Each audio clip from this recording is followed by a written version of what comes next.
और आपको जो बोलना है सो मन करके बोल देंगे और कहेंगे कि जनसंख्या पर ध्यान दीजिए। जनसंख्या जिसके पास है ही नहीं, वो कहाँ से जनसंख्या बढ़ाएगा? जिसके पास रहेगा वही नहीं जनसंख्या बढ़ाएगा, और जिसके पास है ही नहीं वो तो ओका बोका करे। क्या मतलब? आप उप मुख्यमंत्री हैं, अब बोल रहे हैं पाकिट मार की तरह।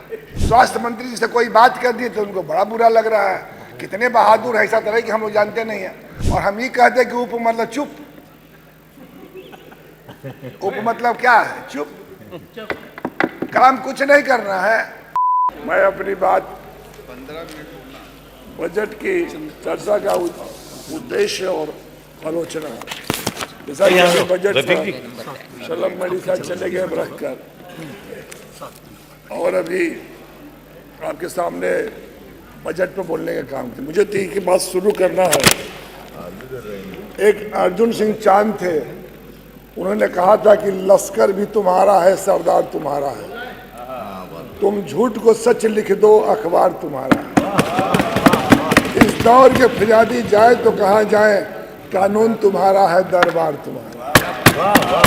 लोगों की हालत ये है कि सब कुछ ही नहीं कहा है, झूठ को सच। अभी जब नेता सदन बोल रहे थे सरदार महोदय, तो ऐसा बोले जैसे लगता था कि अब उत्तर प्रदेश में जो कुछ है वो 8 साल में हुआ है।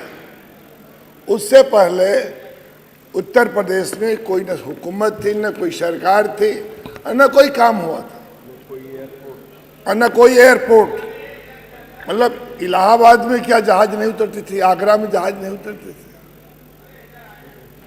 मतलब ऐसी बातें कहना जैसे लगता हो कि जितना देश में परिवर्तन हुआ है मात्र 8 साल में हुआ है, और नहीं तो 14 के बाद 24 तक हुआ है।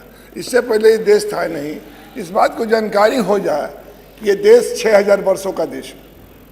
ये देश को देखने, सुनने, जानने के लिए हुसैन सांग फाइयान से लगा तमाम लोग आने जाने और देखने काम किए। लेकिन जब मैंने बजट पढ़ा, खन्ना साहब ने बहुत अच्छा जील जुल अच्छा लगे हैं, लेकिन मैं कह सकता हूं कि जो ये वित्त मंत्री जी का जो बजट का किताब है, ये झूठ का कुतुब मीनार है। मतलब एक से एक चीज ऐसा रखे हैं। बजट हो गया 8,08,736 करोड़ 6 लाख रुपया।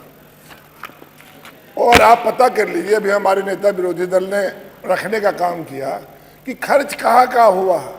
स्वास्थ्य में पता कर लीजिए 68%। पीडब्ल्यूडी के भी मंत्री थे, चले गए। पिछले साल 9,000 करोड़ रुपया सिलेंडर हुआ था, और इस बार की ये हालत है कि जून से अब तक जो परिव्यय था, इनका खर्च होने का अनुमान मात्र 4,000 करोड़। बजट थी 21,000 करोड़ की और खर्च हुआ 4,000 करोड़।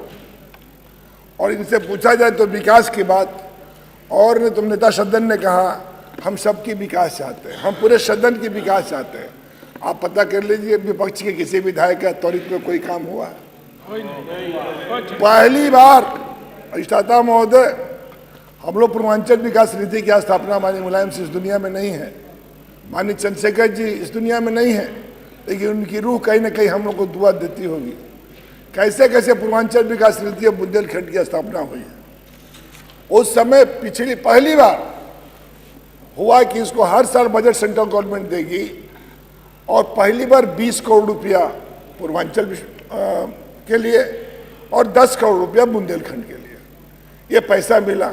आप पता कर लीजिए, पूर्वांचल में 2 तरह का हो गया, एक स्टेट सेक्टर हो गया, एक जिला योजना हो गया। जिला योजना में तो खर्च हो गया जो दिया गया। स्टेट सेक्टर का पहली बार, पूर्वांचल सबसे पिछड़ा इलाका है, अब तो दिल्ली के नज़दीक, और एनसीआर के करीब की आप जानती होंगी, पूरब में जनता का दबाव बहुत है। जनसंख्या का दबाव इतना है कि लोग इस बात को कह रहे थे कि उत्तर प्रदेश बिहार का लोग कहाँ जाता है। अभी मनरेगा पर बहस हो रही थी, अब मनरेगा का पता कर लीजिए। अभी हमारे नेता सदन ने कहा था, और दो तरह की बात अभी इन्होंने ट्वीट किया था 17 जुलाई 21 को इन्होंने कहा था कि उत्तर प्रदेश का बजट $1 ट्रिलियन हो जाएगी। अब क्या बोल रहे हैं, अभी लेटेस्ट बोले हैं 21 फरवरी 25 को कि 29 तक $1 ट्रिलियन हो जाएगी उत्तर प्रदेश में। मतलब जो आप बोल रहे हो, जब पहली बार बोले तो किस मुंह से बोले थे, और दूसरी बार बोल रहे तो किस मुंह से बोलो, समझ में नहीं आ रहा। मुंह से बोल रहे कि कहीं और से बोल रहा। कम से कम इस बात को बोलना चाहिए, बोलने से पहले आदमी को गंभीर। ये बहुत बड़ा पद है, इस विधानसभा से पता न कितने देश के आज़ादी के लड़ाई से लगायत, इमरजेंसी के दौर से लगायत, देश के प्रधानमंत्री, रक्षा मंत्री से लगायत क्या क्या नहीं दिए। जिस बात को आज बहस कर रहे थे कि माननीय मुलायम सिंह यादव जी को नेता विरोधी दल थे माननीय अटल बिहारी वाजपेयी जी ने, और देश के पहला इकलौता रक्षा मंत्री थे जो सुखोई के लिए जो सिग्नेचर हुआ रसिया में, तो आने के बाद अटल जी ने कहा था कि मुलायम सिंह जी आपको बधाई, और पूरा सदन पक्ष और विपक्ष आपको बधाई दे रहा है कि आपने जो समझौता किया इतना पाक साफ किया कि देश उसको आपके लिए सलाम कर रहा है। और उनके बारे में कहा जा रहा है तो नहीं बोलना चाहिए। एक बुजुर्ग आदमी क्या राय दे सकता है? एक बुजुर्ग आदमी वही राय देगा जो उसके समझ में आएगी कि हम घर के मुखिया हैं, घर के अगुआ हैं, घर के मालिक हैं, अपने लोगों के बीच में बैठकर कहीं ना कहीं अच्छी बात बोलने का काम करेगा। लेकिन आप पता कर लीजिए, मनरेगा की मैंने एक उदाहरण दे रहा हूं, आप मनरेगा में पता कर लीजिए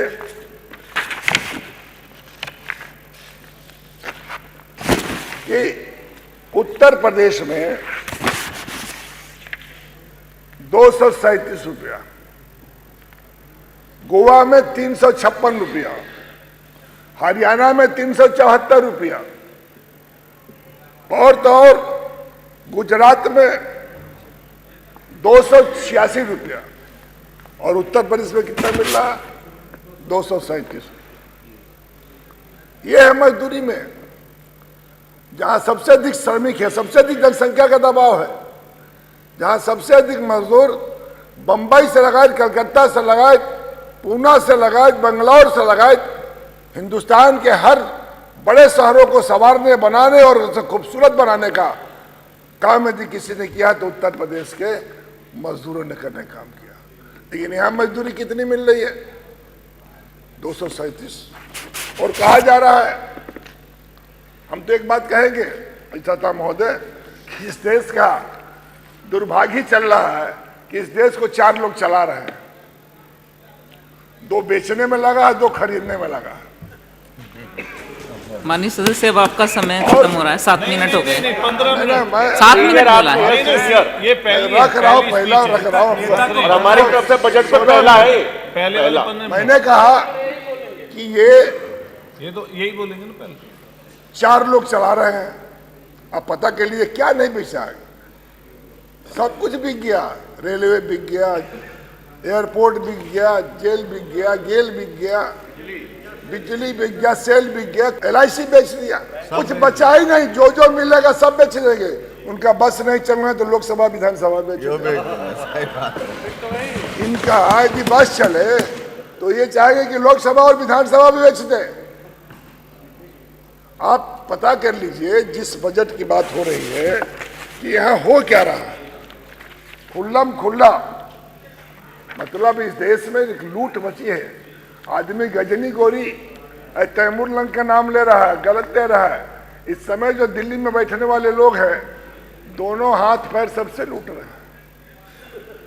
और उत्तर प्रदेश को हमें वोटों का चारागाह बना दिए। हम कुंभ की बात हो रही थी, जिस दिन घटना हुई छठा मध्य में खुद था। मैं 12:30-1 बजे तक जिस तरह भीड़ जा रही थी, नेता सदन रहते तो मैं कहता कि टेक्नोलॉजी के मामले में हमें आपको उतनी जानकारी है जितनी होनी चाहिए, लेकिन जो टेक्नोलॉजी वाले कुंभ के बारे में मेरा कोई इपर डू दैट नहीं है, लेकिन एक धार्मिक प्रयोजन था। अब इनको कौन राय दिया था? अभी नेता सदन ने कहा है कि ये कुंभ मेरा नहीं सबका है, किसी पार्टी का नहीं, ये धार्मिक मेला था। इसमें कौन कहा था, कौन डॉक्टर राय दिया था कि चले जाइए देश भर के, दुनिया भर के जितने अम्बेसडर चीफ मिनिस्टर उनको बुला लाइए, अब बुला कर उनको कहिए कि आप कुंभ में स्नान करिए, और व्यवस्था कुछ नहीं। आपने कहा पता कर लीजिए, मुगल सराय से बनारस जाने के लिए सबसे महत्वपूर्ण जो कभी एनएच थी, सबसे बड़ी एनएच, उसको स्टेट हाईवे कर दिया गया, काट के बाहर बाईपास पर, और मात्र 16 किलोमीटर, पीडब्ल्यूडी मंत्री थे बैठे चले गए, 16 किलोमीटर ये 3 साल में नहीं बना पाए 4 लेन, कि रोज जाम मुगल सराय से राजघाट और काशी आने के लिए आज भी जाम है। आप पता कर लीजिए कि कितना जाम है। और इसके बाद हाँ, सभी लोग फंसे ना, हम पूरब के लोग हैं, 4 स्टेट, आपने प्रचार तो कर दिया कि हम विश्वव्यापी महाकुंभ बनाने जा रहे हैं। पहले कुंभ था और अर्ध कुंभ था, अर्ध कुंभ को कुंभ बना दिए। ये तो बाड़ी के सौदागर है साहब, मैं कह सकता हूँ थोड़ा अन्यथा न ले तो बाड़ी के तस्कर है लोग, ऐसी सुंदर बात बोलते हैं। अब अभी ये कह रहे हैं नलकल जलकल योजना, हमारे यहाँ देश के सबसे बड़े बड़े आबादी के गांव हैं, एक गांव में 25,000 वोट है, मेरे गांव में 15,000 वोट है, बगल के गांव में 26,000 वोट है, बड़े बड़े गांव हैं। हमारे मोहम्मदाबाद के विधायक बैठे हैं, पता कर लीजिए। और इन परिस्थितियों में अब पता कर लीजिए कि जलकल योजना में एक भी, मैंने एक दिन इंजीनियर से पूछा कि हमारे ब्लॉक में किसी भी गांव की एक जलकल योजना में आपने एक भी टंकी और एक भी चालू कर दिए हो नली गली तो बता दो। कहा नहीं हो पाया। तो ये कई सौ हजार करोड़, 6,000 करोड़ का प्रोजेक्ट, और 6,000 करोड़ के प्रोजेक्ट में आप पता कर लीजिए इस प्रोजेक्ट में कितना काम हो रहा है। गाजीपुर में 340 महाविद्यालय हैं, एडेड और नॉन एडेड, 340 विश्वविद्यालय की बात हुई। जमीन भी खोज लिए, बनवाने जा रहे हैं। और जब बजट देखे हम तो बजट में गाजीपुर जो सबसे पुराना जिला, उससे आजमगढ़ निकला हुआ है, मऊ निकला है, बलिया निकला है। उस जिला में विश्वविद्यालय की स्थापना नहीं है। वहाँ जो मेडिकल कॉलेज है, उस मेडिकल कॉलेज में जो गाजीपुर का चिकित्सा था 200 बेड का, उसको आप उससे जोड़ दिए, और उसकी हालत इतनी खराब है कि 3,86,00,000 रुपये का प्रोजेक्ट आया हुआ है, न स्वीकृति हुई न पास हुआ। स्वास्थ्य मंत्री जी से कोई बात कर दी तो उनको बड़ा बुरा लग रहा है। कितने बहादुर है, ऐसा तरह कि हम लोग जानते नहीं हैं। हम लोग उत्तर प्रदेश के रहने वाले हैं, हम भी छात्र राजनीति की कोखी से पैदा हुए लोग हैं। हम लोग कभी अब माफिया गुंडा बदमाशों के शरण में राजनीति नहीं किए, सीना खोल कर लड़ने का काम किए हैं। और हम ये कहते कि उप मतलब चुप, उप मतलब क्या है? चुप, काम कुछ नहीं करना है। और जब भी बोलेंगे तीखा, अब कलाम अब कमाल लगता बोल रहे हैं, कह रहे हैं जनसंख्या। अरे इनके परिवार को आप जानते हो, इनके संघर्ष को आप जानते हो, और आपको जो बोलना है सो मन करके बोल देंगे और कहेंगे कि जनसंख्या पर ध्यान दीजिए। जनसंख्या जिसके पास है ही नहीं, वो कहाँ से जनसंख्या बढ़ाएगा? जिसके पास रहेगा वही नहीं जनसंख्या बढ़ाएगा, और जिसके पास है ही नहीं है वो तो ओका बोका करे। क्या मतलब? आप उप मुख्यमंत्री हैं, अब बोल रहे हैं पाकिट मार की तरह। अरे जो थाने में बोलना चाहिए ऐसे जो अच्छा लगे, जो हमें ठीक लगे। हम लोग कोई राजनीति में गणेश परिक्रमा करके नहीं आए। हम लोग दल और पार्टी नहीं बदले। 25 साल की उम्र में विधायक हो गए, एमपी भी रहने का सौभाग्य मिला है, मिनिस्टर भी रहने का, एमएलए भी रहने का। हम लोग किसी को हल्की बातें नहीं करते, लेकिन जो विपक्ष में है नेता सदन हमारे अग्रज, इनके संघर्ष की दास्तां मैं जानता। हम लोगों ने संघर्ष किया है, 9 महीना जेल में रहे, शरीर का कोई अंग नहीं बचा जहां लाठी न खाए हो, लेकिन हम लोग कभी उफ नहीं किए, क्योंकि जो जंग हो रहा था नौजवान के लिए हो रहा था, किसान के लिए हो रहा था, गांव के लिए हो रहा था। सरहद में जितने छात्रानी से निकले हुए लोग हैं, इनके बारे में चर्चा महोदय पता कर लीजिए। इसलिए मैं कह रहा हूँ, वहाँ माननीय अखिलेश जी ने वहाँ स्पोर्ट्स, गाजीपुर एक ऐसा जनपद है, 1962 के रोम ओलंपिक में कुश्ती का जो कैप्टन थे वो गाजीपुर के रेवतीपुर के थे, केपी राय साहब। मंगला राय जी जहाँ हमारे मोहम्मदाबाद के विधायक है, उन्हीं के क्षेत्र में आज दोनों है, जो हमारे क्षेत्र में था। आनंद, ये पहलवान एशिया से लगाए तो ओलंपिक तक खेलने वाले लोग थे, जिनके घर के बच्चे, जिनके परिवार के लोगों की कुर्बानी है। आज वहाँ पर गाजीपुर में ना कॉलेज बन रहा है, ना स्पोर्ट्स कॉलेज। आपका समय पूर्ण हो रहा है, आप खत्म कर लीजिए। मेरा आपसे बजट तो बहुत हाँ, 15 मिनट हो गए हैं, आप आधे मिनट में कर लीजिए। नहीं, आधे मिनट में कर लीजिए, 15 मिनट हो गए हैं ऑलरेडी। बस एक मिनट आधा मिनट। बिजली विभाग में अभी आप कह रहे थे 11,70,000 बच्चे देश में स्कूल छोड़ चुके हैं, जिसमें 7,84,000 खाली उत्तर प्रदेश में। हम ये बातें इसलिए कहना चाहते हैं मैडम, जो बजट है वो बजट में आप 8 लाख की जगह 15 लाख कर लीजिए करोड़ का बजट। खर्च तो होना चाहिए, काम तो होना चाहिए, इसके लिए कुछ कार्यक्रम तो तय करना चाहिए। अब आप बताइए, 1 महीना रह गया है, आपके पास 11,000 करोड़ पीडब्ल्यूडी में पड़ा है, ये कब आवंटन होगा, कब खर्च होगा? और माननीय नेता सदन ने कहा कि हम पूरे सदन की रखवाली और देखभाल करने वाले लोग हैं। इसलिए मैं कहना चाहूंगा कि ये बजट छलावा है। जी धन्यवाद, धन्यवाद। माननीय श्री अशोक कुमार कोरी जी, कुतुब मीनार है, और इसलिए मैं अपनी बात कर नहीं मैडम, देखिए माननीय अशोक जी, आपसे निवेदन है कि इन हाँ अब पता कर लीजिए, सीडीओ डीएम पूरे प्रदेश से जांच करा लीजिए। विधायक निधि कोई नहीं बचा होगा जिसका कमीशन न लेता। बिल्कुल। और हम लोग दावे के साथ कहते सीबीआई जांच करा ले। हम लोग कभी अपने कार्यकर्ता से ये नहीं कह सकते हैं इंजीनियर से कि हमें कमीशन दे दे। लेकिन ये सरकार कैसे चल रही है? अधिकारियों के बल पर ये सरकार चल रही है। माननीय अशोक जी, सत्ता के दमखम पर, माननीय अशोक आम लोगों के नहीं। इसलिए मैं कहूँगा कि कम से कम जो बजट है ये बजट के रूप में एक छलावा है। ये बजट जी धन्यवाद, कहीं धन्यवाद। से भी माननीय अशोक कुमार कोरी जी, नहीं है।